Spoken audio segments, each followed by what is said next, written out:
ಆದದ್ದೆಲ್ಲ ಒಳಿತೇ ಆಯಿತು, ಆದದ್ದೆಲ್ಲ ಒಳಿತೇ ಆಯಿತು. ನಮ್ಮ ಶ್ರೀಧರನ ಸೇವೆ ಮಾಡಲು ಸಾಧನ ಸಂಪತ್ತಾಯಿತು, ಆದದ್ದೆಲ್ಲ ಒಳಿತೇ ಆಯಿತು. ನಮ್ಮ ಶ್ರೀಧರನ ಸೇವೆಯ ಮಾಡಲು ಸಾಧನ ಸಂಪತ್ತಾಯಿತು, ಆದದ್ದೆಲ್ಲ ಒಳಿತೇ ಆಯಿತು. ದಂಡಿಗೆ ಬೆತ್ತ ಹಿಡಿಯುವುದಕ್ಕೆ ಮಂಡೆ ಬಾಗಿ ನಾಚುತ್ತಲಿದ್ದೆ, ದಂಡಿಗೆ ಬೆತ್ತ ಹಿಡಿಯುವುದಕ್ಕೆ ಮಂಡೆ ಬಾಗಿ ನಾಚುತ್ತಲಿದ್ದೆ. ಹೆಂಡತಿ ಸಂತತಿ ಸಾವಿರವಾಗಲಿ ದಂಡಿಗೆ ಬೆತ್ತ ಹಿಡಿಸಿದಳಯ್ಯ, ಹೆಂಡತಿ ಸಂತತಿ ಸಾವಿರವಾಗಲಿ ದಂಡಿಗೆ ಬೆತ್ತ ಹಿಡಿಸಿದಳಯ್ಯ, ಆದದ್ದೆಲ್ಲ ಒಳಿತೇ ಆಯಿತು. ಗೋಪಾಳ ಬುಟ್ಟಿ ಹಿಡಿಯುವುದಕ್ಕೆ ಭೂಪತಿ ಎಂದು ಗರ್ವಿಸುತ್ತಿದ್ದೆ,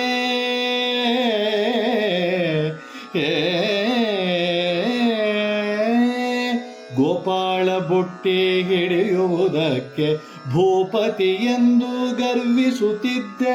ಆ ಪತ್ನಿ ಕುಲ ಸಾವಿರವಾಗಲಿ ಗೋಪಾಳ ಬುಟ್ಟಿ ಹಿಡಿಸಿದಳಯ್ಯ, ಆ ಪತ್ನಿ ಕುಲ ಸಾವಿರವಾಗಲಿ ಗೋಪಾಳ ಬುಟ್ಟಿ ಹಿಡಿಸಿದಳಯ್ಯ, ಆದದ್ದೆಲ್ಲ ಒಳಿತೇ ಆಯಿತು. ತುಳಸಿ ಮಾಲೆ ಹಾಕುವುದಕ್ಕೆ ಅರಸನೆಂದು ತಿರುಗುತ್ತಲಿದ್ದೆ, ತುಳಸಿ ಮಾಲೆ ಹಾಕುವುದಕ್ಕೆ ಅರಸನೆಂದು ತಿರುಗುತ್ತಲಿದ್ದೆ. ಸರಸಿಜಾಕ್ಷ ಶ್ರೀ ಪುರಂದರ ವಿಠಲನು ತುಳಸಿ ಮಾಲೆ ಹಾಕಿಸಿದನು, ಸರಸಿಜಾಕ್ಷ ಶ್ರೀ ಪುರಂದರ ವಿಠಲನು ತುಳಸಿ ಮಾಲೆ ಹಾಕಿಸಿದನು, ಆದದ್ದೆಲ್ಲ ಒಳಿತೇ ಆಯಿತು. ನಮ್ಮ ಶ್ರೀಧರನ ಸೇವೆಯ ಮಾಡಲು ಸಾಧನ ಸಂಪತ್ತಾಯಿತು, ಆದದ್ದೆಲ್ಲ ಒಳಿತೇ ಆಯಿತು. ವಿಠಲ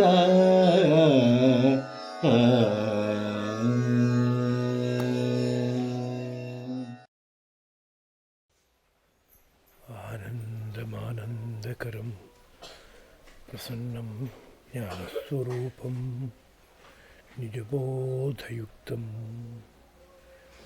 ಯೋಗೀಂದ್ರಮೀಡ್ಯಂ ಭವರೋಗವೈದ್ಯಂ ಶ್ರೀಮದ್ ಗುರುಂ ನಿತ್ಯಮಹಂ ಸ್ಮರಾಮಿ. ದೇವಕೀ ಪರಮಾನಂದಂ ಕೃಷ್ಣಂ ವಂದೇ ಜಗದ್ಗುರುಂ. ಸರ್ವೋಪನಿಷದೋ ಗಾವಃ ದೋಗ್ಧಾ ಗೋಪಾಲನಂದನಃ ಪಾರ್ಥೋ ವತ್ಸಃ ಸುಧೀರ್ಭೋಕ್ತಾ ದುಗ್ಧಂ ಗೀತಾಮೃತಂ ಮಹತ್.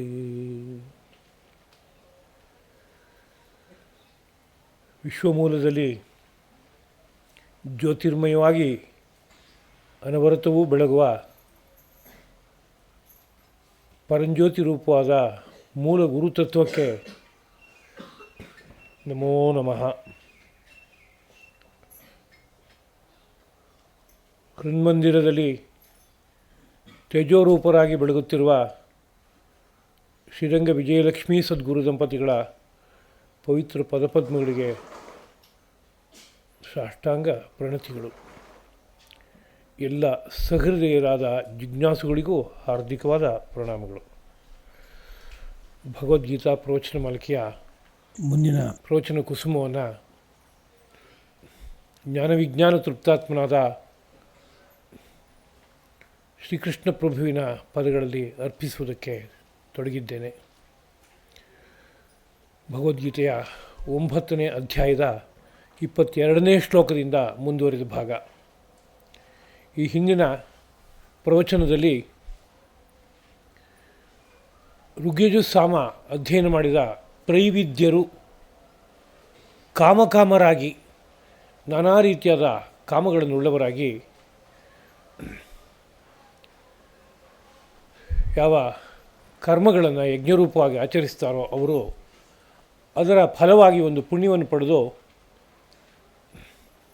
ಸ್ವರ್ಗವನ್ನು ಸೇರಿ ಅಲ್ಲಿ ಪುಣ್ಯ ಇರುವಷ್ಟು ಕಾಲ ಬದುಕಿ ಕ್ಷಿಣೇ ಪುಣ್ಯೆ ಮರ್ತ್ಯಲೋಕಂ ವಿಶಂತಿ, ಆಮೇಲೆ ಮತ್ತೆ ಈ ಮರ್ತ್ಯಲೋಕಕ್ಕೆ ಎಲ್ಲಿ ಹುಟ್ಟು ಸಾವುಗಳಿವೆಯೋ ಅಂಥ ಲೋಕಕ್ಕೆ ಬಂದು ಸೇರ್ತಾರೆ ಎಂಬ ವಿಷಯವನ್ನು ಅನುಸಂಧಾನ ಮಾಡಿದ್ದೀವಿ. ಕಾಮಕಾಮರಾದವರು ಹೀಗಾಗ್ತಾರೆ ಅಂತ ಹೇಳಿದರೆ, ಹಾಗಲ್ಲದೇ ಇರುವವರು ಹೇಗಿರ್ತಾರೆ ಅಂತ ಪ್ರಶ್ನೆ ಬರುತ್ತೆ. ಅಂದರೆ ನಾನಾ ಕಾಮಗಳನ್ನು ಇಟ್ಕೊಂಡು ಯಜ್ಞಗಳನ್ನು ಆಚರಣೆ ಮಾಡುವವರಿಗೆ ಪುಣ್ಯ ಲಭಿಸುತ್ತೆ, ಸ್ವರ್ಗ ಸಿಗುತ್ತೆ, ಇವೆಲ್ಲ ಸರಿ. ಹಾಗಿರುವ ಯಾವ ಕಾಮವೂ ಇಲ್ಲ. ಹಾಗಿದ್ದಾಗ ಅವ್ರು ಮಾಡುವ ಯಜ್ಞರೂಪವಾದಂಥ ಕರ್ಮದ ಫಲ ಹೇಗಿರುತ್ತೆ ಅಂತ ಪ್ರಶ್ನೆ ಬಂದರೆ, ಅದಕ್ಕೆ 22ನೇ ಒಂದು ಶ್ಲೋಕದಲ್ಲಿ ಧರ್ಮಪ್ರಭು ಒಂದು ವಿವೇಕದ ಮಾತನ್ನು ಕೊಟ್ಟು ತಿಳುವಳಿಕೆಯನ್ನು ಅನುಗ್ರಹಿಸ್ತಾ ಇದ್ದಾನೆ. ಅನನ್ಯಾಶ್ಚಿಂತಯಂತೋ ಮಾಂ ಯೇ ಜನಾಃ ಪರ್ಯುಪಾಸತೆ ತೇಷಾಂ ನಿತ್ಯಾಭಿಯುಕ್ತಾನಾಂ ಯೋಗಕ್ಷೇಮಂ ವಹಾಮ್ಯಹಂ. ತುಂಬ ಪ್ರಸಿದ್ಧವಾದ ಶ್ಲೋಕ, ಆದರೆ ಎಲ್ಲೆಲ್ಲೋ ವಿನಿಯೋಗ ಆಗಿ ತುಂಬ ಪ್ರಸಿದ್ಧಿ ಆಗಿಬಿಟ್ಟಿದೆ.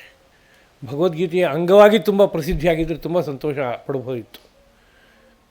ಈ ಶ್ಲೋಕದ ಕೊನೆಯ ಭಾಗ ಯೋಗಕ್ಷೇಮಂ ವಹಾಮ್ಯಂ ಅನ್ನೋದು ಇನ್ನೆಲ್ಲಿಗೋ ಹೋಗಿ ಸೇರಿಕೊಂಡು ಹಣಕಾಸಿಗೆ ಅನ್ವಯ ಆಗುವಂತೆ ಬೆಳೆದುಬಿಟ್ಟಿದೆ. ಹೀಗೆ ಬಳಸ್ಕೊಳ್ಳೋದ್ರಲ್ಲಿ ತುಂಬ ಔಚಿತ್ಯ ಇರಲ್ಲ. ಕಾರಣ ಮಹಾತ್ಮರ ಮಾತು, ಅವರು ಯಾವ ಆಶಯದಲ್ಲಿ ಅದನ್ನು ಬಳಸಿದಾರೋ ಅಲ್ಲಿಗೆ ಬಳಕೆ ಆಗುವಂತೆ ಅದನ್ನು ಬಳಸಿದರೆ ಸಾರ್ಥಕ ಆಗುತ್ತೆ. ಆದರೆ ಲೋಕ ಅವರವರ ಮಟ್ಟದ ತಿಳುವಳಿಕೆಗೆ ತಕ್ಕಂತೆ ಎಲ್ಲ ವಿಷಯಗಳನ್ನು ಬಳಸ್ಕೋತಾರೆ. ಇದು ಅಲ್ಲಿ ಇಲ್ಲಿ ಅಂತಲ್ಲ, ಎಲ್ಲ ಕಡೆಯಲ್ಲೂ ಇದೆ. ವಿದ್ಯೆಯ ಅಮೃತಮಶ್ನುತೆ ಅನ್ನೋ ಮಾತು ಕೇಳ್ತೇವೆ. ಆ ಮಾತು ಬಹಳ ಹಿರಿದಾದ ಆಶಯದಲ್ಲಿದೆ. ಭಾರತೀಯವಾದ ಎಲ್ಲ ವಿದ್ಯೆಗಳು ಮೂಲತಃ ಆತ್ಮಜ್ಞಾನವನ್ನು ಕೊಡೋದಕ್ಕೋಸ್ಕರವೇ ಹೊರಟವುಗಳು, ಮೋಕ್ಷಪ್ರದಗಳು. ಆದರೆ ಆ ವಿದ್ಯೆಯ ಹೆಸರಿನಲ್ಲಿ ಹೊರಜೀವನವನ್ನು ಮಾಡೋಕ್ಕೆ ಬೇಕಾಗುವಷ್ಟೇ ತಿಳುವಳಿಕೆಯನ್ನು ಕೊಡುವ ವ್ಯವಸ್ಥೆ ಬೆಳೆದುಬಿಟ್ಟಿದೆ. ಹೀಗೆ ಇದು ಕಾಲದಲ್ಲಿ ಹುಟ್ಟಿರುವಂಥ ಒಂದು ತರಹ ಪರಿಣಾಮಗಳು ಎಂಬುದಾಗಿ ತಗೋಬೇಕಾಗುತ್ತೆ. ಲೌಕಿಕ ವಿದ್ಯೆಯನ್ನು ಅಧ್ಯಾತ್ಮಕ್ಕೆ ಮುಟ್ಟುವ ತರಹ, ಅಲ್ಲಿಗೆ ತಲುಪಿಸೋ ತರಹ ಬಳಸ್ಕೊಳ್ಳೋದಾದರೆ ಅದು ಅಪರಾಧ ಅಲ್ಲ. ಆದರೆ ಅದಕ್ಕೆ ಬೇಕಾಗುವ ನೋಟವನ್ನು ಜೊತೆಗೆ ಕೊಟ್ಟರೆ, 3ಕ್ಕೆ 3 ಸೇರಿದರೆ 6 ಆಗುತ್ತೆ ಅಂತ ಗಣಿತ ಹೇಳಿಕೊಟ್ರೆ ಅದು ಅಪರಾಧ ಅಲ್ಲ. ಆದರೆ 3ಕ್ಕೆ 3 ಸೇರಿದರೆ 6 ಆಗುತ್ತೆ ಅನ್ನೋದನ್ನ ಕೇವಲ ಎಲ್ಲೋ ಮಾರ್ಕೆಟಿಗೆ ಹೋಗಿ ವ್ಯಾಪಾರ ಮಾಡುವಾಗ ಬಳಕೆ ಬರುತ್ತೆ ಅಂತ ಅಷ್ಟೇ ಅಂದ್ಕೊಂಡ್ರೆ ಅದು ಸಮಸ್ಯೆ ಆಗುತ್ತೆ. ಸೃಷ್ಟಿಯಲ್ಲಿ ಗಣಿತ ವಿದ್ಯೆ ಹೇಗೆ ಹಾಸುಹೊಕ್ಕಾಗಿ ಸೇರಿಕೊಂಡಿದೆ, ಎಲ್ಲವೂ ಶೂನ್ಯದಿಂದ ಹೇಗೆ ವಿಕಾಸವಾಗಿದೆ, ಕೊನೆಯಲ್ಲಿ ಎಲ್ಲ ಶೂನ್ಯದಲ್ಲಿ ಹೇಗೆ ಪರ್ಯವಸಾನವಾಗುತ್ತೆ ಅನ್ನೋ ಬಗ್ಗೆ ವ್ಯಾಪಕವಾದ ಒಂದು ನೋಟವನ್ನೇ ಕೊಡೋದಾದರೆ ಗಣಿತ ವಿದ್ಯೆ ಅಧ್ಯಾತ್ಮ ಸಿದ್ಧಿಗೆ ಕಾರಣ ಆಗುತ್ತೆ. ಭೌತಶಾಸ್ತ್ರವೇ ಆಗಲಿ, ಹೊರಗಡೆ ಪದಾರ್ಥಗಳ ಅಸ್ತಿತ್ವಕ್ಕೆ ಏನೇನು ಮೂಲಗಳಿವೆ, ಶಕ್ತಿಗಳು ಯಾವ್ಯಾವ ರೀತಿಯಲ್ಲಿ ಕಾರ್ಯಪರವಾಗಿವೆ, ಇದನ್ನು ನಿರೂಪಣೆ ಮಾಡೋದ್ರ ಹಿನ್ನೆಲೆಯಲ್ಲಿ ಇನ್ನು ಏನೇನೋ ಗುಪ್ತವಾದಂತಹ ವಿಷಯಗಳಿವೆ. ಇದರ ಹಿನ್ನೆಲೆಯಲ್ಲಿ ದೈವಿಕ ಕ್ಷೇತ್ರ ಹೇಗಿದೆ, ಅದರ ಹಿನ್ನೆಲೆಗೆ ಆತ್ಮಕ್ಷೇತ್ರ ಹೇಗಿದೆ, ಅಲ್ಲಿವರೆಗೆ ಆ ವಿಷಯವನ್ನು ನಯನ ಮಾಡ್ಕೊಂಡು ಹೋಗೋದಾದರೆ ಭೌತಶಾಸ್ತ್ರ ಒಂದು ಮಹಾವಿದ್ಯೆಯಾಗಿ ಆಗೋದಕ್ಕೆ ಅವಕಾಶ ಇರುತ್ತೆ. ಆದರೆ ಇವತ್ತು ಹಾಗಾಗ್ತಾ ಇಲ್ಲ ಅನ್ನೋದು ಒಂದು ದೃಷ್ಟಿಯಿಂದ ಚಿಂತನೀಯವಾದ ವಿಷಯವಾಗಿ ಇದೆ.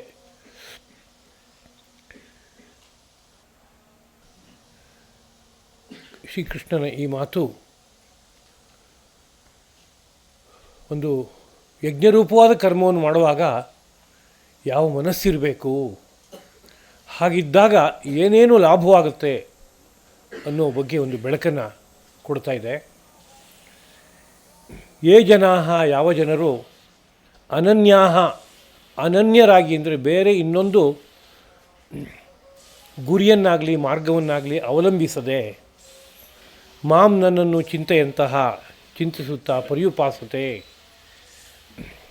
ಪರಿತಃ ಉಪಾಸತೆ ಎಲ್ಲ ರೀತಿಯಿಂದಲೂ ಉಪಾಸನೆ ಮಾಡ್ತಾರೋ, ಎಲ್ಲ ಕಡೆಯಿಂದಲೂ ಉಪಾಸನೆ ಮಾಡ್ತಾರೋ, ಪೂಜಿಸ್ತಾರೋ, ನಿತ್ಯಾಭಿಯುಕ್ತಾನಾಂ ತೇವ್ರಾಂ ಪ್ರತಿನಿತ್ಯವೂ ನನ್ನೊಡನೆಯೇ ಬೆಸೆದ ಅವರಿಗೆ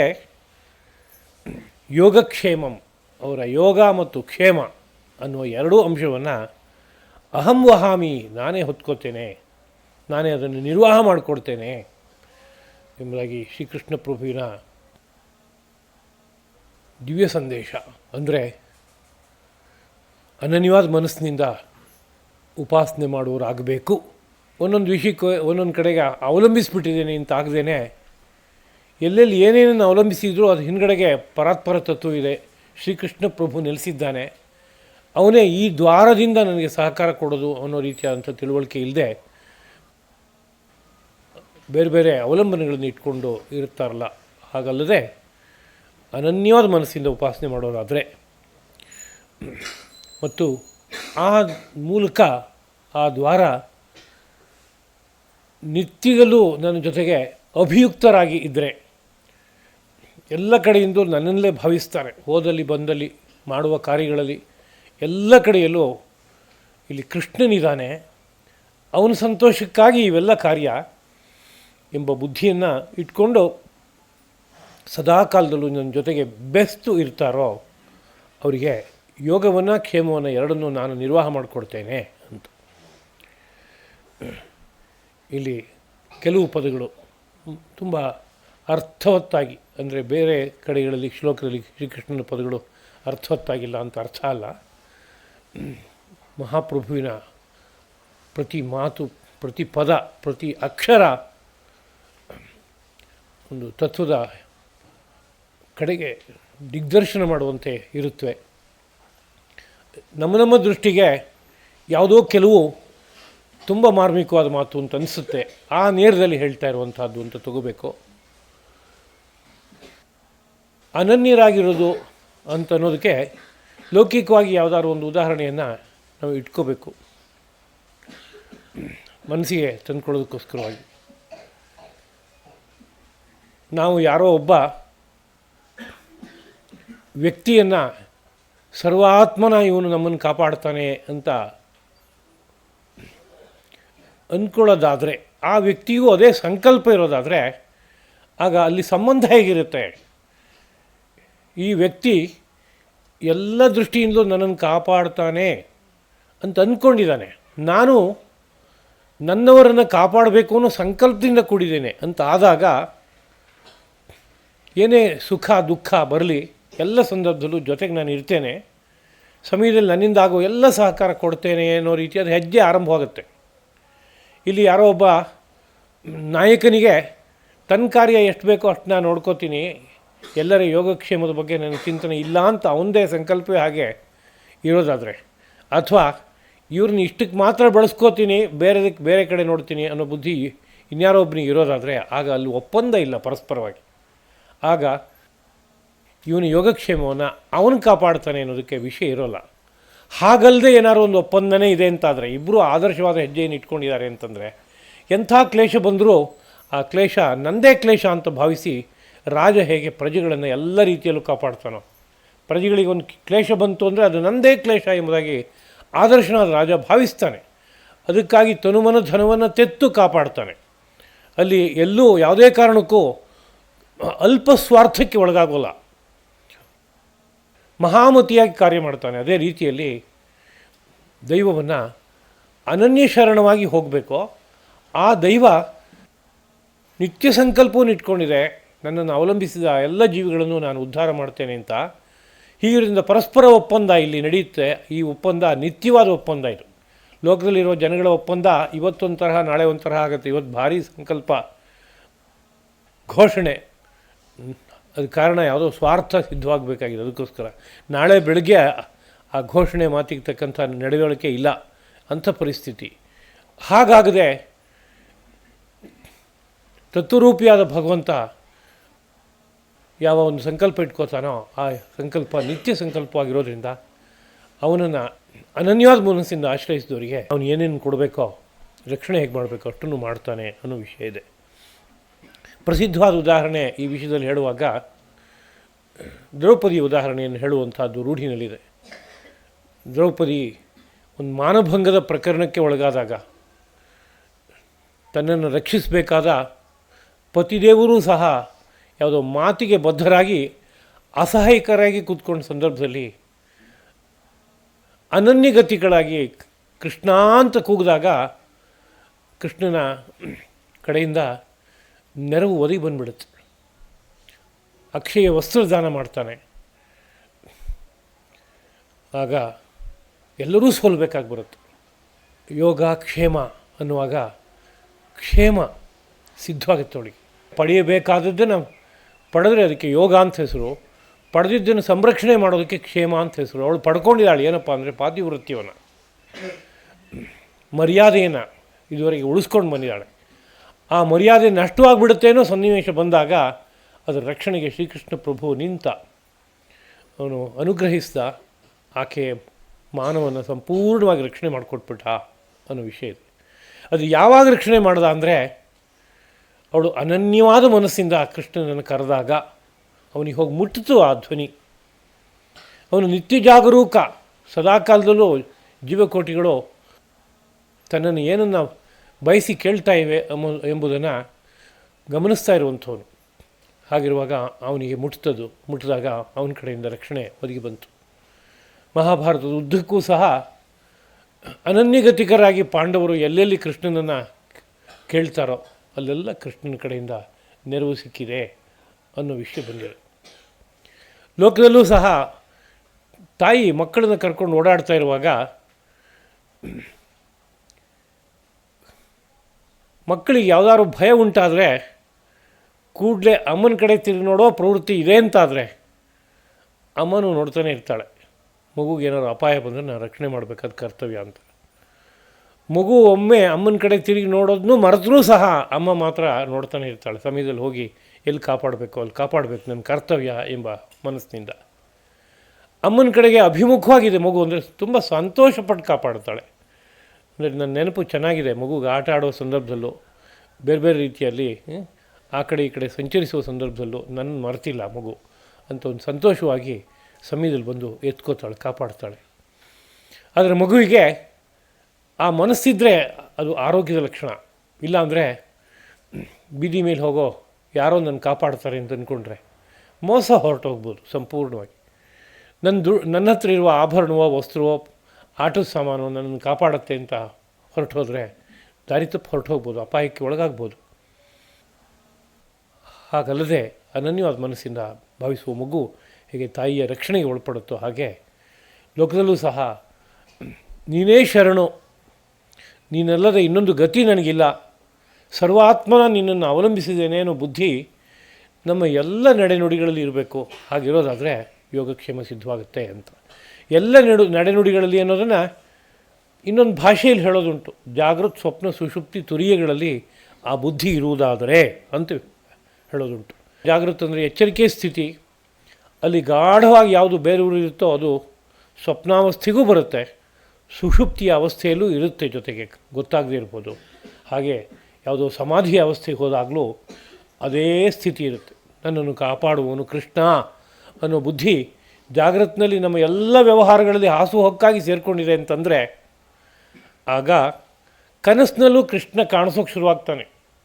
ಕನಸಿನಲ್ಲಿ ಯಾವುದಾದ್ರು ಅಪಾಯ ಕಾಣಿಸ್ತು ಅಂತಂದರೆ ಪಕ್ಕದಲ್ಲೇ ಕೃಷ್ಣನ ನೆನಪಲ್ಲಿ ಬಂದುಬಿಡುತ್ತೆ. ಅದೇ ಜಾಗೃತ ಜೀವನದಲ್ಲಿ 10 ಅವಲಂಬನೆಗಳನ್ನು ಇಟ್ಕೊಂಡು ಬದುಕ್ತಾ ಇದೆ ಅಂತ ಆದಾಗ ಕನಸು ಬಿದ್ದಾಗ ಅಪಾಯ ಕಂಡು ಬಂದರೆ ಅಪಾಯದಲ್ಲಿ ಯಾವ್ಯಾವುದನ್ನೋ ಹುಡುಕುವಂತೆ ಆಗುತ್ತೆ. ಅದು ಕಾಪಾಡ್ಬೋದು, ಇದು ಕಾಪಾಡ್ಬೋದು ಅನ್ನೋ ರೀತಿಯಲ್ಲಿ ಹುಡ್ಕೊಂಡು ಹೋಗುವಂತೆ ಆಗುತ್ತೆ. ಹಾಗೆ ಸುಷುಪ್ತಿಯ ಅವಸ್ಥೆಯಲ್ಲಿ ಇದ್ದಾಗಲೂ ಸಹ ಅವನಿಗೆ ಪ್ರಜ್ಞೆ ಇಲ್ಲದೆ ಹೋದರೂ ಒಳಗಡೆಗೆ ಒಂದು ಚೈತನ್ಯ ಇದೆ, ಅದಕ್ಕೆ ಪ್ರಜ್ಞೆ ಇದೆ, ಅದಕ್ಕೆಲ್ಲವೂ ಗೊತ್ತಾಗ್ತಾ ಇದೆ, ಅದು ಗಮನಿಸ್ತಾ ಇದೆ. ಅದು ಸುಷುಪ್ತಿಯಲ್ಲಿರುವ ವ್ಯಕ್ತಿಯನ್ನು ಎಲ್ಲೋ ಯಾವುದೋ ನೇರದಲ್ಲಿ ಕಾಪಾಡಿಬಿಡುತ್ತೆ. ವನೇ ರಣೆ ಶತ್ರು ಜಲಾಗ್ನಿ ಮಧ್ಯೆ ಮಹಾರಣವೇ ಪರ್ವತಮಸ್ತಕೆ ವಾ ಸುಪ್ತಂ ಪ್ರಮತ್ತಂ ವಿಷಮಸ್ಥಿತಂ ವಾ ರಕ್ಷಂತಿ ಪುಣ್ಯಾನಿ ಪುರಾಕೃತಾನಿ. ಸುಭಾಷಿತಕಾರ ಹೀಗೆ ವರ್ಣಿಸ್ತಾರೆ. ಹಿಂದೆ ಮಾಡಿದ ಪುಣ್ಯಗಳು ಹಾಗೆ ಕಾಪಾಡುತ್ತೆ ಅಂದರೆ ಪುಣ್ಯ ಹೇಗೆ ಕಾಪಾಡುತ್ತೆ? ಪುಣ್ಯದ ಹಿಂದಿರುವಂಥ ಭಗವಂತನ ಒಂದು ಚೈತನ್ಯವನ್ನು ಇಟ್ಕೊಂಡು ಕಾಪಾಡುತ್ತೆ. ಅದು ಎಲ್ಲ ಕಡೆಯಲ್ಲೂ ಕಾಪಾಡುತ್ತೆ, ವನದಲ್ಲೂ, ರಣದಲ್ಲೂ, ಶತ್ರು ಜಲ ಅಗ್ನಿ ಮಧ್ಯದಲ್ಲೂ. ಸುಪ್ತಂ ಪ್ರಮತ್ತಂ, ನಿದ್ರಿಸಿರುವಾಗ, ಸುಷುಪ್ತಿಯಲ್ಲಿ ಗಾಢವಾಗಿ ಮುಳುಗಿದ್ದಾಗ ಪುಣ್ಯ ಬಂದು ಕಾಪಾಡುತ್ತೆ ಅಂದರೆ ಭಗವಂತನ ರಕ್ಷಣೆಯಲ್ಲಿ ಇರುತ್ತೆ ಅಂತ ಅರ್ಥ.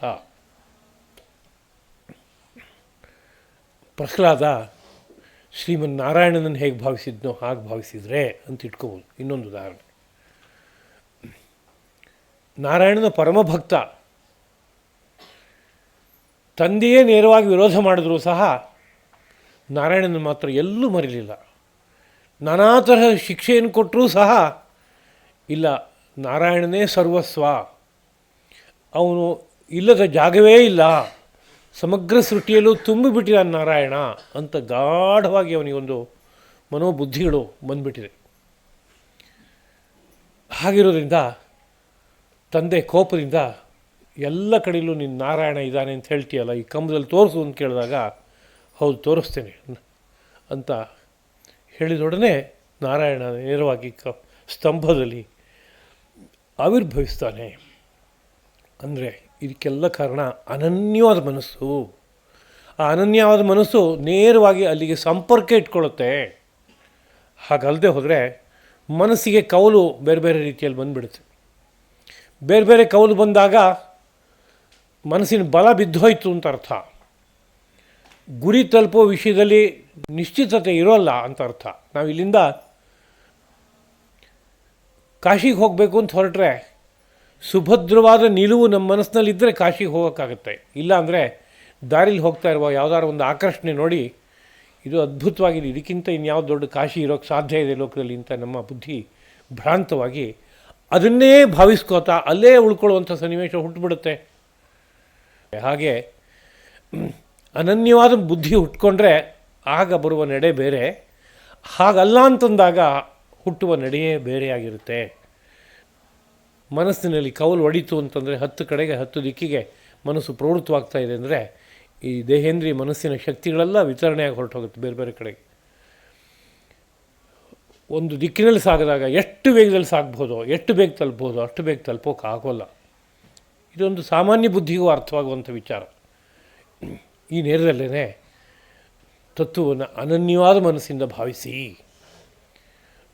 ಜಲೇ ವಿಷ್ಣು ಸ್ಥಳೇ ವಿಷ್ಣು ವಿಷ್ಣು ಪರ್ವತಮಸ್ತಕೆ ಎಂಬುದಾಗಿ ಎಲ್ಲ ಕಡೆಯಲ್ಲೂ ವಿಷ್ಣು ನೆಲೆಸಿದ್ದಾನೆ ಅಂತ ಭಾವಿಸಿ ಅವನನ್ನು ಪ್ರಾರ್ಥಿಸುವಂಥ ಮನಸ್ಸನ್ನು ಇಟ್ಕೊಳ್ಳಿ ಅನ್ನೋ ರೀತಿಯ ಮಾತುಗಳು ಬೆಳೆದು ಬಂದಿದೆ. ನಿತ್ಯಾಭಿಯುಕ್ತ ನಾಮ ಇನ್ನೊಂದು ಪದ, ಸದಾ ಕಾಲದಲ್ಲೂ ಬೆಳೆಸಿದವರು ಅಂತ ಅರ್ಥ, ಜೊತೆಗೆ ಸೇರಿಕೊಂಡವರು ಅಂತ. ಅಂದರೆ ಪ್ರತಿ ಹೆಜ್ಜೆಯಲ್ಲಿ ಶ್ರೀಕೃಷ್ಣ ಪ್ರಭುವಿನ ಅಥವಾ ಪರಾತ್ಪರ ತತ್ವದ ಸ್ಮರಣೆಯನ್ನು ನಾನಾ ರೂಪದಲ್ಲಿ ಇಟ್ಕೋತಾನೆ. ಒಬ್ಬ ಯಾರನ್ನೋ ಮಾತಾಡಿಸುವಾಗ ಇಲ್ಲಿ ಒಳಗಡೆ ಕೃಷ್ಣ ನೆಲೆಸಿದಾನಲ್ವ, ಅವನನ್ನು ನಾನು ಮಾತಾಡಿಸ್ತಾ ಇರೋದು ಅಂತ ಅಲ್ಲಿ ಸ್ಮರಣೆ ಇದೆ. ಇವನಿಗೆ ಹಿತವನ್ನು ಬಯಸಬೇಕಾದ ನನ್ನ ಕರ್ತವ್ಯ ಅಲ್ವಾ? ಯಾಕೆ ಅಂದರೆ ಕೃಷ್ಣನ ಸಂಕಲ್ಪ ಹಾಗಲ್ವಾ, ಎಲ್ಲ ಲೋಕಗೂ ಚೆನ್ನಾಗಿರಬೇಕು ಅಂತ. ಹಾಗಿರುವಾಗ ನಾನು ಇವನಿಗೆ ಹಿತವನ್ನು ಬಯಸಬೇಕಾದ್ದು ಕರ್ತವ್ಯ ಅಲ್ವಾ ಅಂತ ಅಂದ್ಕೊಂಡ್ರೆ ಆ ಹಿತದ ಕಾರ್ಯವನ್ನು ಮಾಡುವಾಗಲೂ ಶ್ರೀಕೃಷ್ಣ ಸ್ಮರಣೆಯೇ ಇರುತ್ತೆ. ಏನಾದರೂ ಎದುರುಗಡೆ ಇದ್ದವನಿಗೊಂದು ಅಪಾಯ ಇದೆ ಅಂದರೆ ಇದೊಂದು ಜೀವ ಅಲ್ವಾ, ಶ್ರೀಕೃಷ್ಣ ಪ್ರಭುವಿನ ಪ್ರಜೆ, ನಾನು ಇವನು ಕಾಪಾಡಬೇಕಾದ ನನ್ನ ಕರ್ತವ್ಯ ಅಲ್ವಾ. ನನ್ನ ಕೈ ಕಾಲು ಕಣ್ಣು ಮೂಗು ಎಲ್ಲ ಭಗವಂತ ಕೊಟ್ಟಿದ್ದಾನೆ, ಇದನ್ನೆಲ್ಲ ಚೆನ್ನಾಗಿ ಬಳಸ್ಕೋಬೇಕಲ್ಲ ನಾನು, ಆದ್ದರಿಂದ ನಾನು ಈ ಕಾರ್ಯಕ್ಕೆ ತೊಡಗ್ತೇನೆ ಅಂತ ಅಲ್ಲಿ ಕೃಷ್ಣನ ಸಂಬಂಧ. ಇದೇ ರೀತಿಯಲ್ಲಿ ಒಂದು ಚಿಂತನೆ ಮಾಡುವಾಗ ಭಗವಂತ ನನಗೆ ಯೋಚನೆ ಮಾಡುವ ಶಕ್ತಿಯನ್ನು ಕೊಟ್ಟಿದ್ದಾನೆ, ಅವಯವ ಕೊಟ್ಟಿದ್ದಾನೆ. ಇದು ಯಾತಕ್ಕೋಸ್ಕರ? ಸಾರ್ಥಕವಾಗೋದಕ್ಕೋಸ್ಕರ. ಯಾವಾಗ ಸಾರ್ಥಕವಾಗುತ್ತೆ? ಆ ಕೃಷ್ಣ ಪ್ರಭುವನ್ನು ಮುಟ್ಟುವ ತರಹ ನಾನು ಚಿಂತನೆ ಮಾಡ್ತಾ ಹೋದರೆ, ನನ್ನ ಎಲ್ಲ ಚಿಂತನೆಗಳು ಅಲ್ಲಿ ಹೋಗಿ ಮುಕ್ತಾಯವನ್ನು ಹೊಂದುತ್ತೆ ಅನ್ನೋ ತರಹ ಇರೋದಾದರೆ ಆಗ ಸಾರ್ಥಕವಾಗುತ್ತೆ. ಹಾಗೆ ನಾನು ಆಲೋಚನೆ ಮಾಡ್ತೀನಿ. ಅದಕ್ಕೆ ಯಾರು ನನಗೆ ಮಾರ್ಗದರ್ಶನ ಕೊಡೋದಾದರೆ ಅವ್ರ ಮಾರ್ಗದರ್ಶನ ತೊಗೋತೀನಿ ನಾನು ಅಂತ ಚಿಂತನೆ ಮಾಡ್ತಾ ಹೋಗೋದಾದರೆ ಅಲ್ಲೆಲ್ಲ ಕೃಷ್ಣ ಇರ್ತಾನೆ ಸಂಪೂರ್ಣವಾಗಿ. ಅದೇ ರೀತಿಯಲ್ಲಿ ಎಲ್ಲೋ ದೇವರಿಗೆ ನಮಸ್ಕಾರ ಮಾಡೋಕ್ಕೆ ಹೋಗ್ತಾಯಿದ್ದೀನಿ, ಗಣಪತಿ ದೇವಸ್ಥಾನಕ್ಕೆ ಹೋದೆ, ಸುಬ್ರಹ್ಮಣ್ಯ ಸ್ವಾಮಿ ದೇವಸ್ಥಾನಕ್ಕೆ ಹೋದೆ,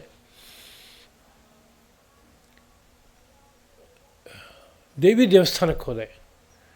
ನಮಸ್ಕಾರ ಮಾಡುವಾಗ ಈ ಎಲ್ಲ ದೇವತೆಗಳು ಮೂಲತಃ ಆ ಪರತತ್ವದ ಕೌಲುಗಳಷ್ಟೇ. ಆದ್ದರಿಂದ ಇಲ್ಲಿ ಮಾಡುವ ನಮಸ್ಕಾರ ಅಲ್ಲಿ ಹೋಗಲಿ ಏನೋ ಮನಸ್ಸಿಂದ ಏನಾದ್ರು ಹೆಜ್ಜೆ ಹಾಕೋದಾದರೆ ಅಲ್ಲೆಲ್ಲ ಕೃಷ್ಣನ ಸ್ಮರಣೆಯೇ ಇದೆ ಅಂತ ಅರ್ಥ ಅಲ್ಲಿ. ಹೀಗೆ ಹೋಗುವ ವ್ಯಕ್ತಿಗಳಿಗೆ, ಹೀಗೆ ಬದುಕುವ ವ್ಯಕ್ತಿಗಳಿಗೆ ನಿತ್ಯಾಭಿಯುಕ್ತರು ಎಂಬುದಾಗಿ ಕರೀಬೋದು. ಸದಾ ಕಾಲದಲ್ಲೂ ನನ್ನನ್ನೇ ಅವಲಂಬಿಸ್ಕೊಂಡಿದ್ದಾರೆ. ಅವರ ಲೌಕಿಕವಾದ ಎಲ್ಲ ಕೆಲಸ ಕಾರ್ಯಗಳಲ್ಲೂ ನಾನು ಪ್ರತ್ಯಕ್ಷ ಪರೋಕ್ಷವಾಗಿ ಅವರ ಜೊತೆಗೆ ಇದ್ದೇನೆ, ಅವರು ನನ್ನ ಜೊತೆಗಿದ್ದಾರೆ. ಹಾಗಿದ್ದಾಗ ಅವರು ನಿತ್ಯಾಭಿಯುಕ್ತರು ಅಂತ ಕರೆಸ್ಕೊಳ್ತಾರೆ. ಅಲ್ಲಿ ಶ್ರೀಕೃಷ್ಣನ ಅನುಗ್ರಹ ಅನವರತವೂ ಇರುತ್ತೆ. ಅವನ ಅನುಗ್ರಹ ಯಾವ ರೂಪದಲ್ಲಿದೆ ಅಂತ ಕೇಳಿದರೆ ಅವನೇ ತನ್ನ ಮಹಾಸಂಕಲ್ಪವನ್ನು ಘೋಷಣೆ ಮಾಡಿ ಹೇಳ್ತಾ ಇದ್ದಾನೆ. ಯೋಗಕ್ಷೇಮಂ ವಹಾಮ್ಯಹಂ ಅಂತ.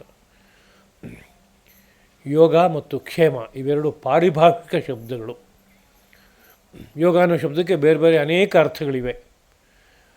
ಪ್ರಸ್ತುತದಲ್ಲಿ ಯಾವುದನ್ನು ಜೀವ ಪಡಿಬೇಕಾದದ್ದೋ ಅದನ್ನು ಪಡೆಯುವಂಥದ್ದಕ್ಕೆ ಯೋಗ ಅಂತ ಕರೀತಾರೆ. ಅಲಬ್ಧಸ್ಯ ಲಾಭ ಯೋಗ. ಪಡೆದದ್ದನ್ನು ಕಾಪಾಡ್ಕೋಬೇಕಲ್ಲ, ಲಬ್ಧಸ್ಯ ಪರಿಪಾಲನಂ ಕ್ಷೇಮ. ಅಲಬ್ಧಸ್ಯ ಲಾಭ ಯೋಗ, ಲಬ್ಧಸ್ಯ ಪರಿಪಾಲನಂ ಕ್ಷೇಮ. ಪಡೆದ ವಸ್ತುವನ್ನು ಕಾಪಾಡ್ಕೋಬೇಕಾದದ್ದು ಕರ್ತವ್ಯ. ನನಗೆ ಮಧ್ಯಾಹ್ನದ ಅವಧಿ ಹಸಿವು ಹುಟ್ಟಿದೆ ಅಂತಂದರೆ ಆಹಾರ ಬೇಕು. ಆ ಆಹಾರ ಪಡೆದ ನಂತರದಲ್ಲಿ ಆಹಾರವನ್ನು ಬಳಸಿ ನನ್ನ ಮೈ ಒಳಗಡೆಗೆ ಹೋಗಿ ಸೇರಿ ಅದು ಧಾತುಗತವಾಗಬೇಕು. ಹಾಗಾದಾಗ ಅದನ್ನು ಪಾಲಿಸ್ಕೊಂಡಂತಾಯಿತು, ರಕ್ಷಿಸ್ಕೊಂಡಂತಾಗಿತ್ತು. ಇದೇ ರೀತಿಯಲ್ಲಿ ಕಾಲಕಾಲಕ್ಕೆ ಒಂದು ಜೀವ ನೆಮ್ಮದಿಯ ಬದುಕನ್ನು ಸಾಗಿಸಬೇಕಾದ್ರೆ ಯಾವುದೋ ಕೆಲವು ವಿಷಯಗಳು ಬೇಕೇ ಬೇಕು. ಯಾವುದೋ ಕೆಲವು ಒಮ್ಮೆ ಇದ್ದರೂ ಆಗ್ಬೋದು, ಇಲ್ಲೇ ಇದ್ದರೂ ಆಗ್ಬೋದು, ಅಂಥದ್ದು ಇದೆ, ಎರಡೂ ಇದೆ. ಯಾವ್ಯಾವ ಜೀವ ಯಾವ್ಯಾವ ರೀತಿಯಾದ ಪುಣ್ಯ ಪಾಪಗಳನ್ನು ಸಂಗ್ರಹ ಮಾಡ್ಕೊಂಬಂದಿದೆಯೋ ಅದಕ್ಕೆ ತಕ್ಕಂತೆ ಯಾವುದೋ ಕೆಲವು ಲಭಿಸುತ್ತೆ, ಯಾವುದೋ ಕೆಲವು ಲಭಿಸೋಲ್ಲ, ಎರಡೂ ಇದೆ. ಲಭಿಸಬೇಕಾದದ್ದು ಲಭಿಸ್ತಾ ಇದೆಯಲ್ಲ, ಅದು ಯಾವುದರಿಂದ ಅಂತ ಕೇಳಿದರೆ ಆ ಪರತತ್ವದ ಅನುಗ್ರಹದಿಂದ. ಲಭಿಸಿದ್ದನ್ನು ಯಥಾವತ್ತಾಗಿ ಕಾಪಾಡ್ಕೋಬೇಕಾದ್ರೆ ಏನು ಬೇಕು? ಜ್ಞಾನ ಬೇಕು, ವಿವೇಕ ಬೇಕು, ಪುರುಷ ಪ್ರಯತ್ನ ಬೇಕು, ಅದಕ್ಕೆ ದೈವದ ಆನುಕೂಲ್ಯ ಬೇಕು. ಇವುಗಳನ್ನೆಲ್ಲ ಒದಗಿಸ್ಕೊಡೋರು ಯಾರು? ಆ ಪರತತ್ವವೇ, ಶ್ರೀಕೃಷ್ಣ ಪ್ರಭುವೇ. ಆದರೆ ಅಲಬ್ಧಸ್ಯ ಲಾಭ ಲಬ್ಧಸ್ಯ ಪರಿಪಾಲನಂ ಅಂತ ಪರಿಚಯ ಕೊಟ್ಟಾಗ ನನಗೆ ಯಾವುದೋ ಒಂದು ಲಬ್ಧವಾಗಿಲ್ಲ, ಬೇಕು ಅಂತ ನಾನು ಬಯಸ್ತಾ ಇರ್ಬೋದು. ಅದನ್ನೆಲ್ಲ ಕೃಷ್ಣ ಕೊಡ್ತಾನ? ಹಾಗಾದರೆ ನಾನು ಬಯಸ್ತಾ ಇದ್ದೀನಿ. ಅದೇನು ಮಹಾರಾಜರಿಗೆ ಮಾತ್ರ ಅಷ್ಟು ದೊಡ್ಡ ಅರಮನೆ ಇರಬೇಕು? ನನಗೊಂದು ಅರಮನೆ ಇರಲಿ. ನಾನು ಸುಖವಾಗಿ ನೆಮ್ಮದಿಯಾಗಿ ಬದುಕಬಾರ್ದು. ಹಾಗಾದರೆ ಬೇಕು ಅಂತ ಬಯಸ್ತೇನೆ ಅಂತಂದರೆ ಕೃಷ್ಣ ಕೊಡಲ್ವ ಅಂದರೆ ಕೊಡ್ತಾನೆ, ಖಂಡಿತ ಕೊಡ್ತಾನೆ. ಅದು ಇದೇ ಜನ್ಮದಲ್ಲಿ ಅಂತ ಹೇಳೋಕ್ಕಾಗಲ್ಲ. ಈ ಜನ್ಮದಲ್ಲಿ ಯಾವ್ಯಾವ ರೀತಿಯಾದ ಸುಕೃತ ದುಷ್ಕೃತಿಗಳ ಫಲವನ್ನು ಅನುಭವಿಸಬೇಕೋ ಅದನ್ನು ಕೊಡೋದಕ್ಕೆ ಅವನು ಸಿದ್ಧವಾಗಿ ನಿಂತಾನೆ. ಅದು ಈ ಜನ್ಮಕ್ಕೆ ಸೇರಿದ್ದಲ್ಲ. ಆಗ ಅವನು ಇನ್ಯಾವುದೋ ಜನ್ಮಕ್ಕೆ ಕರ್ಕೊಂಡು ಹೋಗಿ ಮಹಾರಾಜನನ್ನು ಮಾಡಿ ಆ ಕಾಲ ದೇಶಗಳಲ್ಲಿ ಒಂದು ಅರಮನೆ ಅವನಿಗೆ ಸಿಕ್ಕುವಂತೆ ಅನುಗ್ರಹಿಸಿಕೊಡ್ತಾನೆ.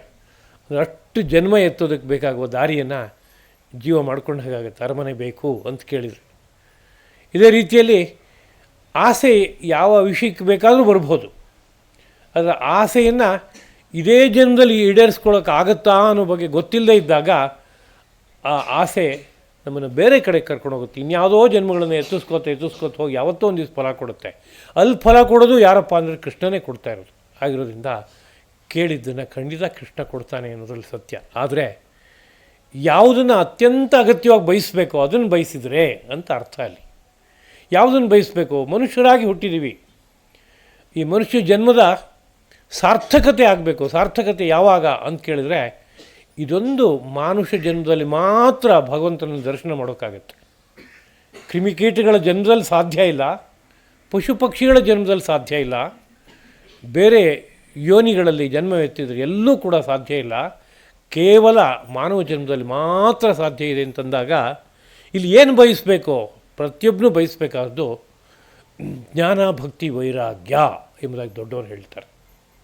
ಬಲ್ಲವರು ಇದನ್ನು ಬಯಸೋಕೆ ನನಗೆ ಹಕ್ಕಿದೆಯಾ ಅಂದರೆ ಖಂಡಿತ ಹಕ್ಕಿದೆ. ಯಾಕೆ ಅಂದರೆ ನಾನು ಮನುಷ್ಯನಾಗಿ ಹುಟ್ಟಿದ್ದೀನಿ. ಬಯಸಬೇಕಾದದ್ದೇ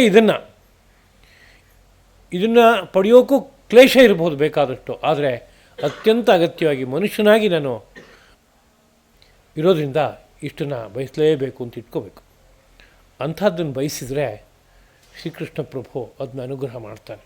ಯಾಕೆಂದರೆ ಮನುಷ್ಯ ಜನ್ಮ ಅದನ್ನು ಪಡೆಯೋಕ್ಕೋಸ್ಕರವೇ ಇರೋದು.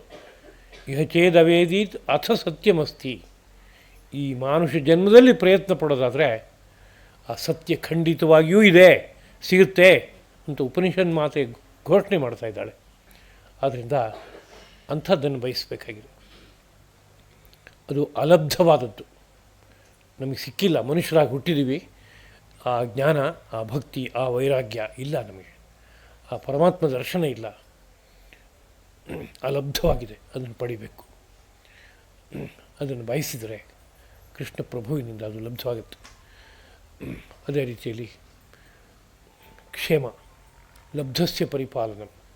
ಏನನ್ನು ಪಡ್ಕೋತೀನೋ ಅದು ನನ್ನಲ್ಲಿ ಯಾವತ್ತೂ ಇರಬೇಕು. ಜ್ಞಾನ ನನಗೆ ಮರೆಯಾಗಬಾರ್ದು, ತತ್ವ ನನಗೆ ಮರೆಯಾಗಬಾರ್ದು, ಅದರ ಸುಖ ಸದಾ ಕಾಲದಲ್ಲೂ ನನಗಿರಬೇಕು ಅಂತ ಬಯಸೋದಾದರೆ ಅದನ್ನು ಕೊಡೋನು ಯಾರಪ್ಪ ಅಂದರೆ ಶ್ರೀಕೃಷ್ಣ ಪ್ರಭು. ಹೇಗೆ ಕೊಡ್ತಾನೆ ಅಂತ ಕೇಳಿದ್ರೆ, ಅವನು ಮೊದಲನೇದಾಗಿ ಬುದ್ಧಿ, ವಿವೇಕ. ಹೀಗೆ ಬದುಕಿದರೆ ಈ ಜ್ಞಾನಾನಂದ ಉಳಿಯುತ್ತೆ, ಹೀಗೆ ಮಾಡಿದ್ರೆ ಈ ಜ್ಞಾನಾನಂದ ಮರೆಯಾಗಿಬಿಡುತ್ತಪ್ಪ. ಇದೊಂದು ಅದ್ಭುತವಾದ ಯಂತ್ರ. ಈ ಯಂತ್ರವನ್ನು ಹೀಗೆ ಬಾಳಿಸಿದರೆ ಆ ಲಾಭ ಸದಾ ಕಾಲದಲ್ಲೂ ಇರುತ್ತೆ. ಹೀಗಲ್ಲದೆ ನಿನ್ನ ಮನಸ್ಸಿಗೆ ತೋರದಂತೆ ಎಲ್ಲ ಇದನ್ನ ಬಾಳಿಸೋಕೆ ಹೊರಟ್ರೆ ಈ ಸುಖ ಹಾಳಾಗಿಬಿಡುತ್ತಪ್ಪ ಅಂತ ಒಂದು ವಿವೇಕದ ಕಣ್ಣು ತೆರೆಸ್ತಾನೆ.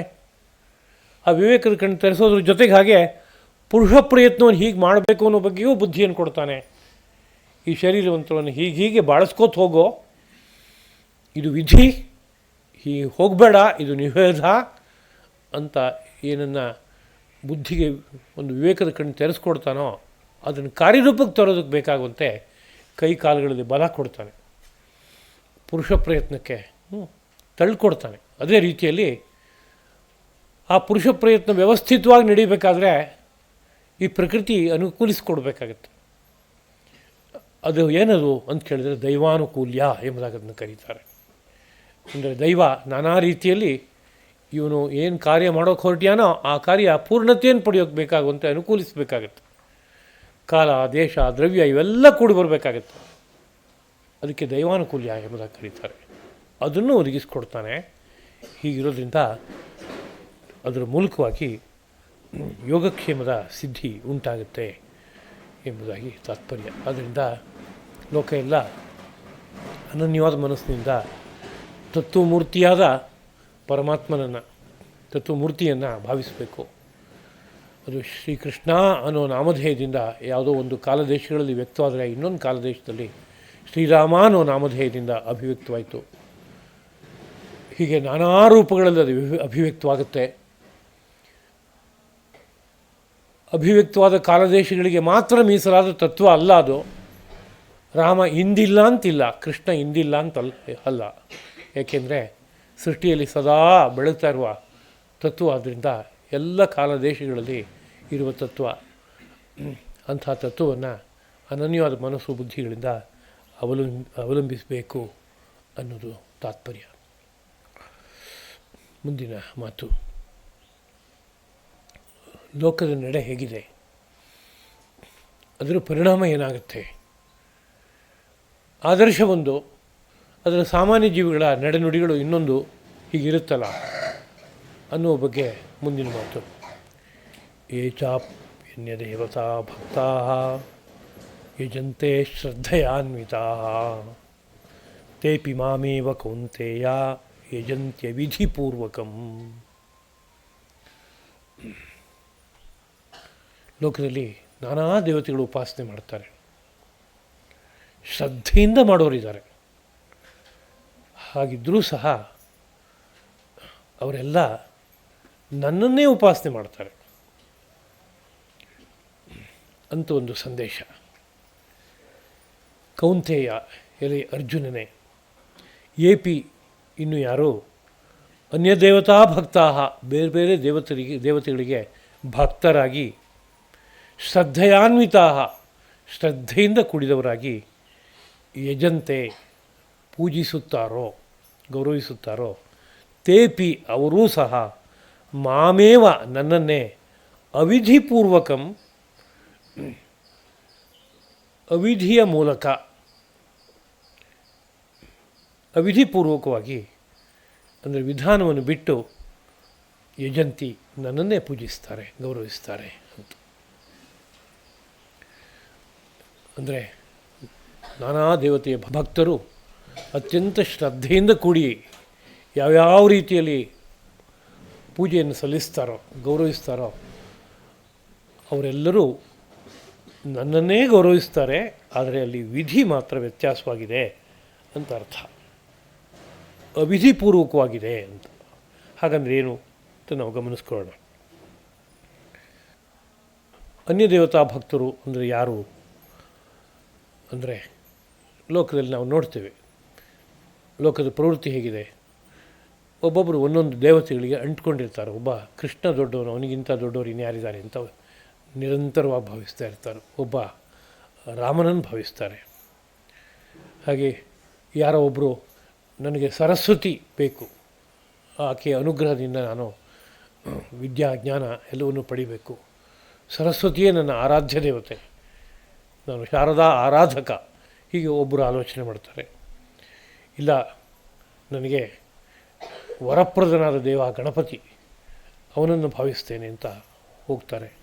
ಇನ್ಯಾರೋ ಒಬ್ಬರು ದೇಹಬಲ, ಮನೋಬಲ, ಆಯುಷ್ಯ, ಕೀರ್ತಿ ಇದೆಲ್ಲ ಬೇಕು, ನಾನು ಹನುಮಂತನ ಆರಾಧನೆ ಮಾಡ್ತೀನಿ ಅಂತ ಹೋಗ್ತಾರೆ.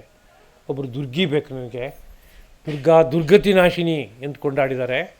ಎಲ್ಲ ದುರ್ಗತಿಯನ್ನು ಕಳೆದು ಕೊಡ್ತಾಳೆ, ಆದ್ದರಿಂದ ದುರ್ಗಾ ಉಪಾಸನೆಯನ್ನು ನಾನು ಮಾಡ್ತೇನೆ, ಲಕ್ಷ್ಮೀ ಉಪಾಸನೆ ಮಾಡ್ತೇನೆ. ಹೀಗೆ ನಾನಾ ದೇವತೆಗಳ ಉಪಾಸನೆ ಮಾಡ್ತಾರೆ. ಮಾಡುವಾಗ ಶ್ರದ್ಧೆಯಿಂದ ಮಾಡ್ತಾರೆ, ಕಾರಣ ಆ ಫಲ ಬೇಕು ಅಂತ ಆಸೆ ಇರುತ್ತೆ. ನನಗೆ ವಿದ್ಯೆ ಬೇಕು ಅನ್ನೋನು ತುಂಬ ಶ್ರದ್ಧೆಯಿಂದ ಸರಸ್ವತಿಯನ್ನು ಪ್ರಾರ್ಥನೆ ಮಾಡ್ತಾನೆ.